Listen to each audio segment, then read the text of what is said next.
வெற்றிவேல் முருகனுக்கு அரோகரா. முருக பக்தர்கள் அனைவருக்கும் என் அன்பான வணக்கங்கள். வேலுண்டு வினையில்லை, மயிலுண்டு பயமில்லை, குகனுண்டு குறையில்லை, கந்தனுண்டு கவலை இல்லை. முருகா, இன்றைக்கி நம்ம இந்த பதிவில் பங்குனி உத்திரத்தை பற்றி தெரிஞ்சுக்க போகிறோம். இன்றைக்கி பங்குனி உத்திரம்னு ஒரு நன்னாள். அந்த நாளை பற்றின சிறப்புகளை நம்ம இன்றைக்கி இந்த பதிவில் தெரிஞ்சுக்கலாமா? ஒரு வருடத்திற்கு 12 மாதங்கள். அந்த 12 மாதங்களில் கடைசி வர மாதம் தான் பங்குனி. 12 நட்சத்திரங்கள் இருக்குது.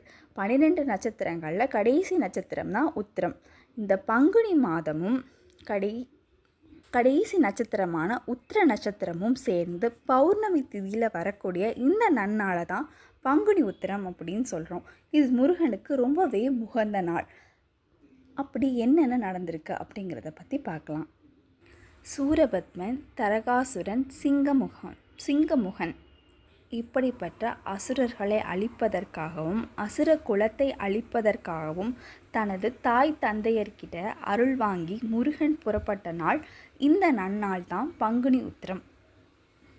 அது மட்டும் இல்லைங்க, தெய்வ பெண்ணான தெய்வானைய திருமணம் செய்ததும் இந்நன்னாள்தான். முருகப்பெருமான் தெய்வ பெண்ணான தெய்வானையை திருமணம் செய்ததும் இந்நன்னாள் தான். வள்ளித்தாயார் அவதரித்த நாளும் இந்த நன்னாள் தான். இப்படிப்பட்ட நன்னாளில் திருமண வயதை எட்டிய ஆண் பெண் இவங்க 2 பேருமே முருகன்கிட்ட முறையிட்டு விரதம் இருந்து முருகனை பிரார்த்திச்சாங்க அப்படின்னா அடுத்த பங்குனி உத்திரத்துக்குள்ளே திருமணம் நடக்கும் அப்படிங்கிறது ஐதீகம். நானும் எல்லாத்துக்காகவும் முருகன்கிட்ட பிரார்த்தனை செஞ்சுக்கிறேன். வெற்றிவேல் முருகனுக்கு அரோகரா. மீண்டும்